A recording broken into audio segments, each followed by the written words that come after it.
a corrections officer in 2000 and I forget. I got my ID somewhere. I'd have to look for it.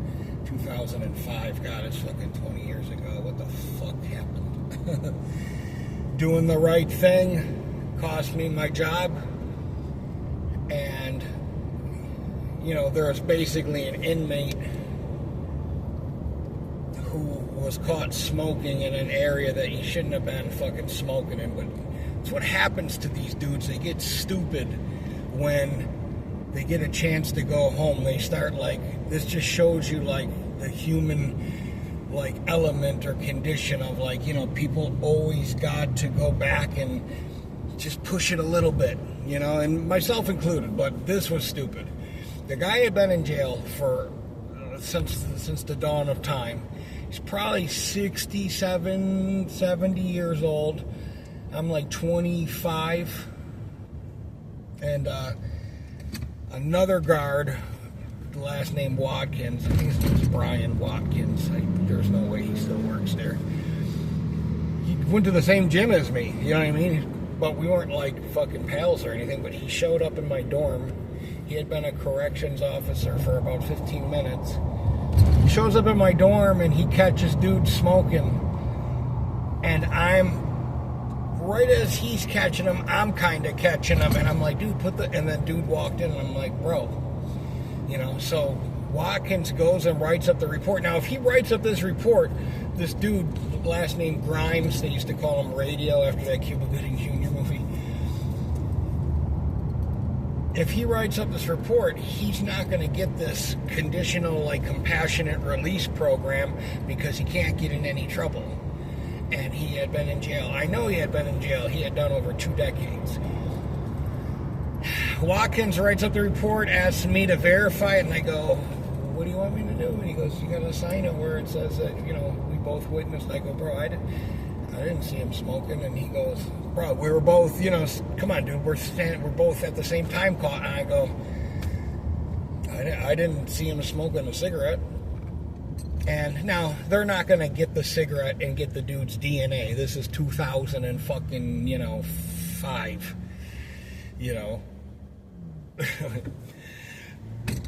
I just said I didn't see the dude. So Watkins goes up to the command, the guy on whoever. I don't even think the lieutenant was there or there was a lieutenant there that day because it was like a Sunday or something. I think it was just the officer that was in charge at the time.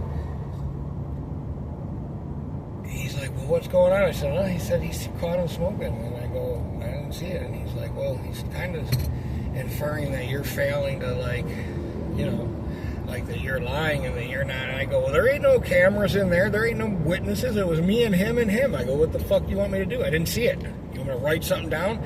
That would be forging something. So, long story short, they really pushed this thing, you know, because they didn't like me anyways, because I just didn't like the job. I didn't like the people. I didn't like the other corrections officers. They're just a bunch of they were a bunch of dudes that weighed 160 pounds whose wives took the remote from them when they got home and said, no, we're not watching this, and no, we're not having sex. They're just a bunch of cucks.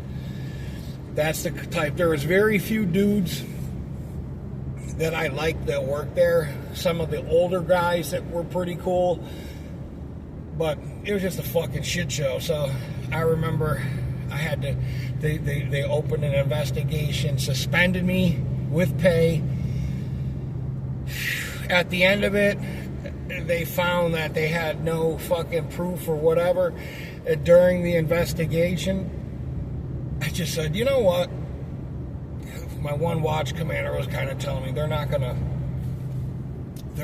fucking, you know, charge him with the infraction. He's still gonna go home in 2 weeks or whatever. I said, all right, that's all I care about. You know what I mean?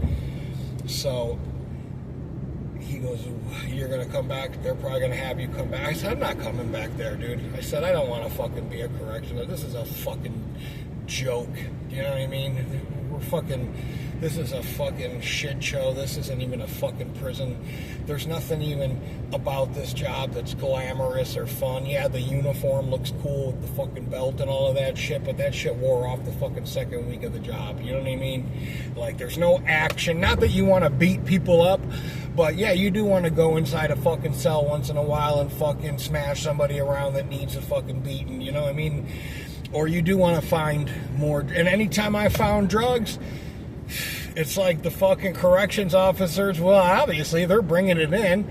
They're in on it. Or the dude's related to the fucking dude and the fucking, and it goes all up. I mean, these people have been in this area for hundreds of years. You know what I mean? It's like he's related to so-and-so. It's like, you know, listen, I'm from fucking New York City. I'm not trying to get fucking, you know, fucked up in this shit. So it wasn't enough money. There wasn't any real good benefits. It was a state prison in North Carolina. The fucking Sergeant Nixon, Curtis Nixon, was fucking always like undressing me with his eyes. He got caught blowing a dude, or a dude was blowing him or something. I forget. It was swept under the rug. He still kept his job because it would have, you know, it's just one of those southern things where it's kind of like Louisiana or something. You don't want to, you don't rock the boat, you know what I mean? Or my New York ass could end up fucking, I don't know how, you know, Lieutenant so-and-so, he might know somebody that works at the fucking police department, and before you know it, you're on 60 Minutes. Let the dude go home. I'll leave. You'll never hear another word from me until now. Social media.